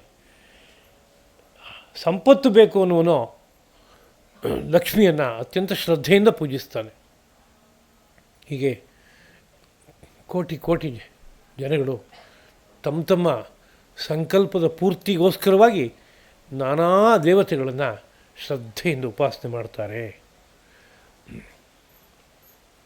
ಆದರೆ ಅವರೆಲ್ಲ ಮಾಮೇವತೆ ಯಜಂತಿ, ನನ್ನನ್ನೇ ಪೂಜೆ ಮಾಡ್ತಾರೆ ಅಂತ ಅರ್ಥ. ಹೇಗೆ ನನ್ನನ್ನೇ ಪೂಜೆ ಮಾಡ್ತಾರೆ ಅಂತ ಕೇಳಿದ್ರೆ, ಪರೋಕ್ಷವಾಗಿ ನನ್ನನ್ನೇ ಪೂಜೆ ಮಾಡ್ತಾರೆ. ಅವರಿಗದು ಗೊತ್ತಿಲ್ಲ. ಶಾರದೆ ಯಾರು? ನಾನೇ ಒಂದು ಕವಲಿನಲ್ಲಿ ಶಾರದೆಯಾಗಿ ನಿಂತಿದ್ದೀನಿ. ಗಣಪತಿ ಯಾರು? ನಾನೇ ಪರತತ್ವವೇ ಯಾವುದೋ ಒಂದು ಸ್ಥಾನದಲ್ಲಿ ಒಂದು ಕಾರ್ಯನಿರ್ವಾಹ ಮಾಡೋದಕ್ಕೋಸ್ಕರವಾಗಿ ಗಣಪತಿಯ ರೂಪದಲ್ಲಿದ್ದೀನಿ. ಯಾರು ಶಿವ? ನಾನೇ ಯಾವುದೋ ನೇರದಲ್ಲಿ ಒಂದು ಲಯವನ್ನು ಉಂಟು ಮಾಡುವ ಶಕ್ತಿಯಾಗಿ ಶಿವನಾಗಿ ಗೋಚರಿಸ್ತಾ ಇದ್ದೀನಿ. ಹೀಗೆ ಗಮನಿಸಿದಾಗ ಎಲ್ಲ ದೇವತೆಗಳು ಬೇರೆ ಯಾರೂ ಅಲ್ಲ, ನನ್ನದೇ ನಾನಾ ರೂಪಗಳು ಆಗಿರುವಾಗ ಅವರು ಯಾವ ದೇವತೆಗಳನ್ನು ಪೂಜೆ ಮಾಡಿದ್ರೂ ಪರೋಕ್ಷವಾಗಿ ನನ್ನನ್ನೇ ಪೂಜೆ ಮಾಡ್ತಾರೆ. ಆದರೆ ಆ ಪೂಜೆ ಮಾಡುವಾಗ ಅವಿಧಿಪೂರ್ವಕಂ, ವಿಧಿ ವಿಧಾನದಲ್ಲಿ ಏನೋ ಹೆಚ್ಚು ಕಡಿಮೆ ಇದೆ. ಹಾಗೆ ಅವಿಧಿಯಿಂದ ಕೂಡಿದವರಾಗಿ ಮಾಮೇವ ಯಜಂತೆ, ನನ್ನನ್ನೇ ಪೂಜೆ ಮಾಡ್ತಾ ಇದ್ದಾರೆ ಅಂತ. ಏನು ಅವಿಧಿ? ವಿಧಿ ಅಂದರೆ ಕ್ರಮ ಅಂತ ಅರ್ಥ. ಭಗವಂತನ ಸಂಕಲ್ಪದಲ್ಲಿ ಒಂದು ಕಾರ್ಯಸಿದ್ಧಿಯಾಗಬೇಕಾದ್ರೆ ಈ ಕ್ರಮ ಹೋಗಬೇಕು ಅಂತಿರುತ್ತೆ. ಆ ಕ್ರಮಗಳಲ್ಲಿ ನಾನಾ ಪ್ರಕಾರಗಳಿರ್ಬೋದು. 4 ಕ್ರಮ ಇರಬೇಕು. ಬೆಟ್ಟದ ತುದಿಯಲ್ಲಿ ಭಗವಂತ ಬೆಳಗ್ತಾ ಇದ್ದಾನೆ, ಅಲ್ಲಿ ಹೋಗಿ ತಲುಪಬೇಕು ಅಂತಂದಾಗ ಒಂದು ಕ್ರಮ ಇರುತ್ತೆ.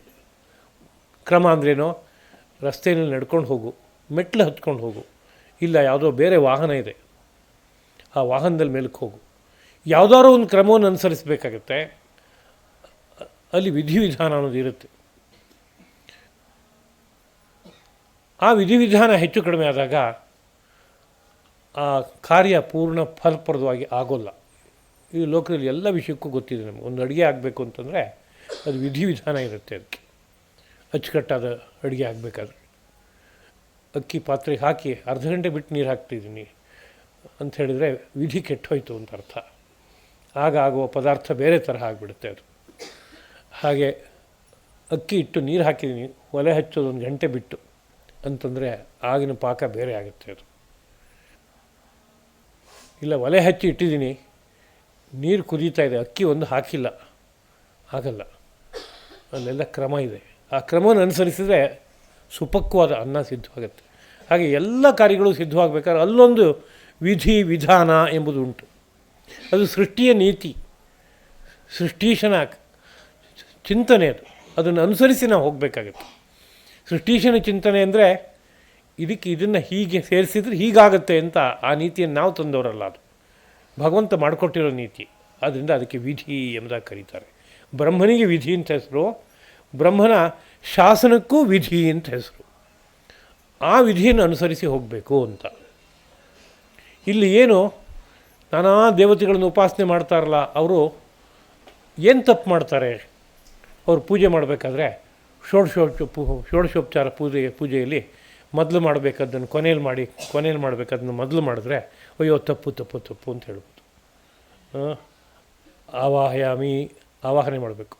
ಇಲ್ಲ, ಮೊದಲೇ ನಿವೇದಯಾಮಿ, ನೈವೇದ್ಯ ಮಾಡಿಬಿಟ್ಟೆ ಆಮೇಲೆ ಆವಾಹನೆ ಮಾಡ್ತಾಯಿದ್ದೀನಿ ಅಂದರೆ ದೇವ್ರನ್ನ ಕರೆದೇ ಇಲ್ಲ, ನೈವೇದ್ಯ ಏನು ಮಾಡೋದು? ಛೇ ತಪ್ಪು ಅಂತ ಹೇಳ್ಬೋದು. ಇಲ್ಲ ಸ್ವಾಮಿ, ಭಗವಂತನ ಕರಿಬೇಕಾದ್ರೆ ಶುದ್ಧವಾಗಿರಬೇಕು ಜಾಗ. ಯಾವುದೋ ಕೊಳಕೆ ಜಾಗದಲ್ಲಿ ಕೂತ್ಕೊಂಡು ಭಗವಂತನ ಕರಿತಾ ಇರಿ, ಛೇ ತಪ್ಪು. ಭಗವಂತ ಬರಬೇಕಾದ್ರೆ ಈ ಮೈ ಶುದ್ಧವಾಗಿರಬೇಕು, ತಿಳಿಯಾಗಿರಬೇಕು. ನಿಮ್ಮ ಮೈ ಅಶುದ್ಧವಾಗಿದೆ ಪೂರ್ತಿಯಾಗಿ ಕೂತ್ಕೊಂಡು ಭಗವಂತನನ್ನು ಬರಮಾಡೋದಕ್ಕೆ ಹೊರಟಿದ್ದೀರಲ್ಲ, ಅವಿಧಿ, ತಪ್ಪು. ಹೀಗೆ ಯಾವುದೂ ಮಾಡ್ತಾ ಇಲ್ಲಪ್ಪ, ಚೆನ್ನಾಗಿ ಶುದ್ಧನಾಗಿ ಸಕಾಲದಲ್ಲಿ ಶುದ್ಧವಾದ ಜಾಗದಲ್ಲಿ ಕೂತ್ಕೊಂಡು ಷೋಡಶೋಪಚಾರ ಪೂಜೆ ಮಾಡ್ತಾ ಇದ್ದಾನೆ ಅಂತ ಹೇಳಿದಾಗ ಇಲ್ಲಿ ಎಲ್ಲಿ ಅವಿಧಿ, ಕ್ರಮ ತಪ್ಪು ಹೋಗಿದೆ ಅಂತ ನಾವು ಪ್ರಶ್ನೆ ಬರುತ್ತೆ. ಅದು ಕೃಷ್ಣ ಪ್ರಭು ಹೇಳ್ತಾ ಇದ್ದಾನೆ, ಅವಿಧಿಪೂರ್ವಕವಾಗಿ ಆಚರಣೆ ಮಾಡ್ತಾ ಇದ್ದಾರೆ ಅಂತ. ಏನು ಅವಿಧಿ ಅಂತ ಕೇಳಿದರೆ ಒಂದು ತಿಳುವಳಿಕೆ ಇಲ್ಲ, ಅದೇ ಅವಿಧಿ.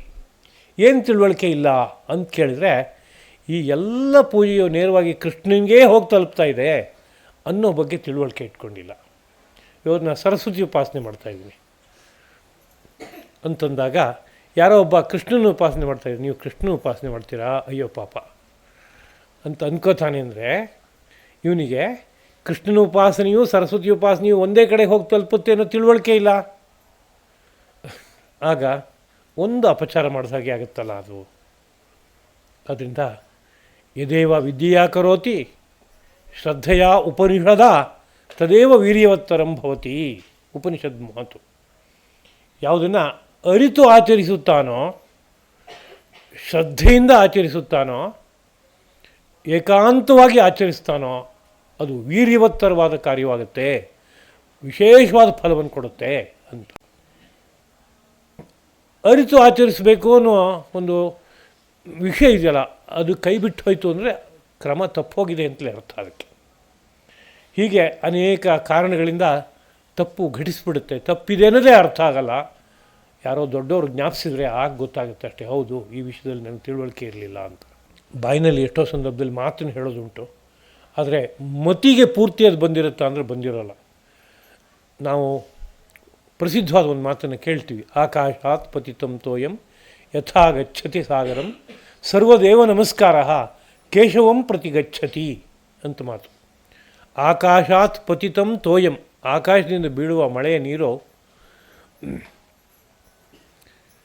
ಯಥಾ ಗಚ್ಚತಿ ಸಾಗರಂ, ಹೇಗೆ ಸಾಗರಕ್ಕೆ ಹೋಗಿ ಸೇರುತ್ತೋ, ನದಿ ರೂಪವಾಗಿ ಕೊನೆಗೆ ಸಾಗರಕ್ಕೆ ಹೋಗಿ ಸೇರುತ್ತೋ, ಸರ್ವದೇವ ನಮಸ್ಕಾರ, ಎಲ್ಲ ದೇವತೆಗಳಿಗೆ ಮಾಡುವ ನಮಸ್ಕಾರವು ಕೇಶವಂ ಪ್ರತಿ ಗಚ್ಚತಿ, ಆ ಒಳಗಡೆ ಬೆಳಗುವ ಪರತತ್ವ ರೂಪಿಯಾದ ಕೃಷ್ಣನ ಬಳಿಗೆ ಹೋಗಿ ತಲುಪುತ್ತೆ ಅಂತ ಈ ಮಾತನ್ನು ಹೇಳ್ತಾ ಇದ್ದರೂ ಸಹ ಅದು ಬುದ್ಧಿಗೆ ಗಾಢವಾಗಿ ಮನವರಿಕೆ ಆಗಿದೆಯಾ ಅಂದರೆ ಎಷ್ಟೋ ಸಂದರ್ಭದಲ್ಲಿ ಮನವರಿಕೆ ಆಗಿರೋಲ್ಲ. ಈ ಶ್ಲೋಕ ನಿತ್ಯ ಹೇಳ್ತಾ ಇರೋದು, ನಮಸ್ಕಾರ ಮಾಡ್ತಾ ಇರೋದು. ಆದರೆ ಅಲ್ಲಿ ಯಾರೋ ಒಬ್ಬರು ನಾನು ಕೃಷ್ಣನನ್ನು ಉಪಾಸನೆ ಮಾಡ್ತಾಯಿದ್ದೀನಿ, ಅಲ್ಲಿ ಈಶ್ವರ ಉಪಾಸನೆ ಮಾಡ್ತಾಯಿದ್ದಾನೆ ಅಂದರೆ ಅವನು ಎದುರುಗಡೆ ನಾನು ಕಂಡುಬಿಟ್ರೆ ದೊಡ್ಡ ಅಪಚಾರ ಆಗುತ್ತೆ. ಅದರಿಂದ ನಾನು ಈ ಕಡೆಯಿಂದ ಹೋಗ್ತೀನಿ, ಅವನು ಈ ಕಡೆಯಿಂದ ಬರ್ತಾ ಇದ್ದಾನೆ, ಅವನ ಮುಖ ನಾನು ನೋಡಬಾರ್ದು ಅನ್ನೋ ರೀತಿಯಲ್ಲಿ ಹೋಗಿ ಅಂದ್ಕೋತಾ ಇದ್ದಾನೆ, ನಡೀತಾ ಇದ್ದಾನೆ. ಅಂದರೆ ಈ ಶ್ಲೋಕದ ಅರ್ಥ ಬುದ್ಧಿಗೆ ಇಳಿದಿದೆ ಅಂತ ಅರ್ಥನ? ಖಂಡಿತ ಏನೂ ಹಿಡಿದಿಲ್ಲ ಅಂತ. ಶ್ಲೋಕ ಬಾಯಿನಲ್ಲಿದೆ, ಮನಸ್ಸು ಮಾತ್ರ ಬೇರೆ ಇನ್ನೊಂದು ಯಾವುದನ್ನೋ ಚಿಂತನೆ ಮಾಡ್ತಾಯಿದೆ. ಛೇ ಅವನು ಶಿವಭಕ್ತ, ಅವನನ್ನು ನೋಡಬಾರ್ದು ಅನ್ನೋ ಬುದ್ಧಿ ಇದೆ. ಛೇ ಇವನು ವಿಷ್ಣು ಭಕ್ತ, ಅವನು ನೋಡಬಾರ್ದು ಅಂತ ಈ ಶಿವಭಕ್ತ ಭಾವಿಸ್ತಾ ಇದ್ದಾನೆ. ಹಾಗೆ ಮಾಡಿದ್ರೆ ತಾತ್ಪರ್ಯ ಏನಪ್ಪ ಅಂದರೆ ಭಗವಂತ ಎಲ್ಲ ಕಡೆ ನೆಲೆಸಿದ್ದಾನೇನು, ಪ್ರಜ್ಞೆ ಇದ್ದು ಮಾಡ್ತಾ ಇಲ್ಲ ಅನ್ನೋದು ಸುಸ್ಪಷ್ಟವಾಗಿ ಗೊತ್ತಾಗುತ್ತೆ. ಅದು ಅವಿಧಿ, ತಪ್ಪು, ಅಕ್ರಮ, ಹಾಗಾಗಬಾರ್ದು. ಲೋಕ ಎಲ್ಲ ಹಾಗೆ ಕರ್ಮವನ್ನು ಆಚರಣೆ ಮಾಡ್ತಾ ಇರೋದ್ರಿಂದಲೇ ಅಲ್ಪ ಫಲವನ್ನು ಪಡೆದುಬಿಡುತ್ತೆ, ಮಹಾಫಲವನ್ನು ಪಡೆಯೋಲ್ಲ ಅಂತ. ಅಲ್ಪ ಫಲವನ್ನು ಪಡೆಯುತ್ತೆ ಅಂದರೆ ಏನು ಕಾಮ ಇದೆ ಅದು ಸಿಕ್ಬಿಡುತ್ತೆ. ಆದರೆ ಅದೇ ಕರ್ಮವನ್ನೇ ನಿಷ್ಕಾಮವಾಗಿ ಭಗವತ್ ಪ್ರೀತಿಗೆ ಕಾರಣವಾಗಲಿ ಅನ್ನೋ ಮನಸ್ಸು ಅಷ್ಟೇ, ನನಗೆ ಇನ್ನೇನೂ ಇಲ್ಲ, ಕರ್ತವ್ಯವಾಗಿ ಆ ಕರ್ಮವನ್ನು ಆಚರಣೆ ಮಾಡ್ತಾಯಿದ್ದೀನಿ ಅನ್ನೋ ಬುದ್ಧಿಯಿಂದ ನಿರ್ವಾಹ ಮಾಡೋದಾದರೆ ಮಹಾಫಲ ಸಿಕ್ಬಿಡುತ್ತೆ. ಮಹಾಫಲ ಅಂದರೆ ಭಗವತ್ ಸಾಕ್ಷಾತ್ಕಾರ, ಜ್ಞಾನಾನಂದ ಸ್ವರೂಪನಾದ ಭಗವಂತನನ್ನು ಒಳಗಡೆ ಅನುಭವಿಸುವಂಥ ಒಂದು ಫಲವನ್ನು ಪಡೆಯೋಕ್ಕೆ ಸಾಧ್ಯವಾಗಿಬಿಡುತ್ತೆ ಅನ್ನೋದು ತಾತ್ಪರ್ಯ. ಆದ್ದರಿಂದ ನಿತ್ಯ ಜೀವನದಲ್ಲಿ ಈ ಶ್ರೀಕೃಷ್ಣ ಪ್ರಭುವಿನ ಪ್ರತಿಯೊಂದು ಮಾತನ್ನು ಮನಸ್ಸಿಗೆ ಗಾಢವಾಗಿ ತಂದುಕೊಂಡು ಅದನ್ನು ಬಳಕೆಯಲ್ಲೂ ಇಟ್ಕೋತಾ ಹೋಗೋದಾದರೆ ಒಂದು ಭಗವದ್ಗೀತೆ ಸಾಕು ಲೋಕ ಎಲ್ಲ ಉದ್ಧಾರವಾಗೋದಕ್ಕೆ. ಅಷ್ಟು ವಿಸ್ತಾರವಾದ ನೋಟವನ್ನು ಭಗವದ್ಗೀತೆ ಕೊಡುತ್ತೆ. ಅತ್ತ ನಮ್ಮೆಲ್ಲರ ಮನೋಬುದ್ಧಿಗಳು ಸಾಗುವಂತೆ ಆಗಬೇಕು. ಭಗವದ್ಗೀತೆ ನಮಗೆ ಜ್ಞಾನದೀವಿಗೆಯಾಗಿ ಜೀವನದ ಪ್ರತಿ ಹೆಜ್ಜೆಯಲ್ಲೂ ಸ್ಮರಣೆಯಲ್ಲಿರಬೇಕು. ಅದು ಕೊಡುವ ಬೆಳಕಿನಲ್ಲಿ ಜೀವನ ಮುಂದಕ್ಕೆ ಸಾಗಬೇಕು. ಅಂತೆ ಆ ಶ್ರೀಕೃಷ್ಣ ಪ್ರಭು ನಮ್ಮೆಲ್ಲರನ್ನೂ ನಡೆಸ್ಕೊಳ್ಳಿ ಎಂಬುದಾಗಿ ಪ್ರಾರ್ಥಿಸ್ತಾ ಈ 4 ಮಾತುಗಳನ್ನು ಆ ಜ್ಞಾನ ವಿಜ್ಞಾನ ತೃಪ್ತನಾದ ಮಹಾಪ್ರಭುವಿನ ಪದಗಳಲ್ಲಿ ಅರ್ಪಿಸ್ತಾ ಇದ್ದೇನೆ. ಕಾಯೇನ ವಾಚ ಮನಸ ಇಂದ್ರಿಯೈರ್ವಾ ಬುದ್ಧ್ಯ ಆತ್ಮನಾವ ಪ್ರಕೃತಿ ಸ್ವಭಾವಾತ್ ಕರೋಮಿ ಯದ್ಯತ್ ಸಕಲಂ ಪರಸ್ಮೈ ನಾರಾಯಣಾಯೇತಿ ಸಮರ್ಪಯಾಮಿ. ಶ್ರೀಕೃಷ್ಣಾರ್ಪಣಮಸ್ತು.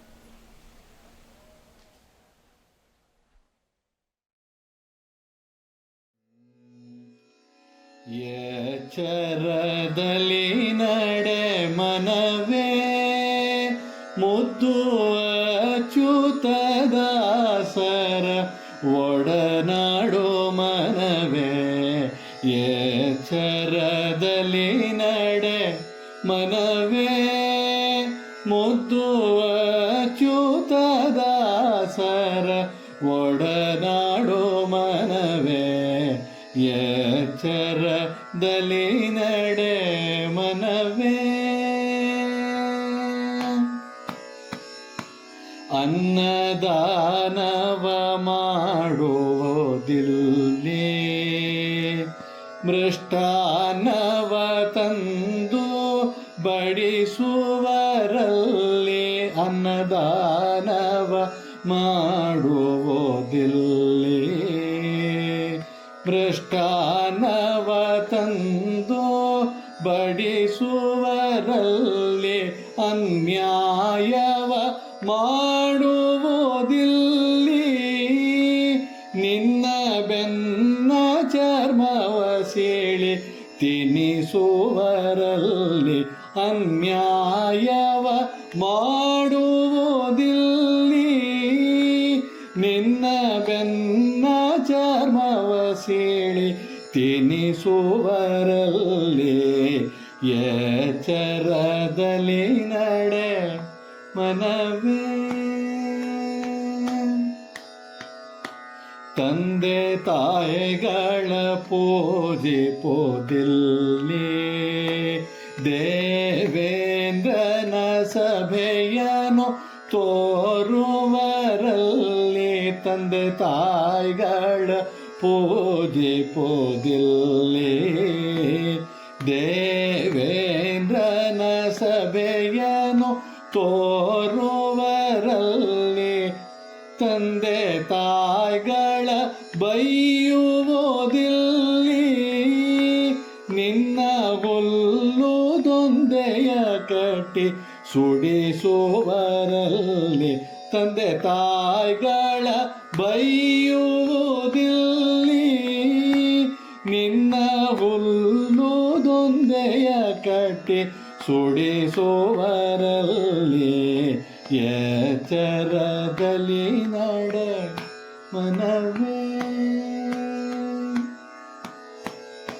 ಹೆಣ್ಣು ಹೊನ್ನನು ಬಯಸುವುದಿಲ್ಲಿ ನಿನ್ನ ಕಣ್ಣಿಗೆ ಸುಣ್ಣವ ತುಂಬುವರಲ್ಲಿ. ಹೆಣ್ಣು ಹೊನ್ನನು ಬಯಸುವುದಿಲ್ಲಿ ನಿನ್ನ ಕಣ್ಣಿಗೆ ಸುಣ್ಣವ ತುಂಬುವರಲ್ಲಿ.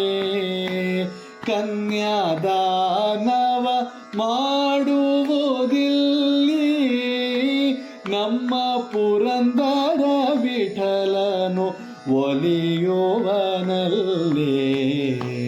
ಕನ್ಯಾದಾನವ ಮಾಡುವುದಿಲ್ಲಿ ನಮ್ಮ ಪುರಂದರ ವಿಠಲನು ಒಲಿಯುವನಲ್ಲಿ.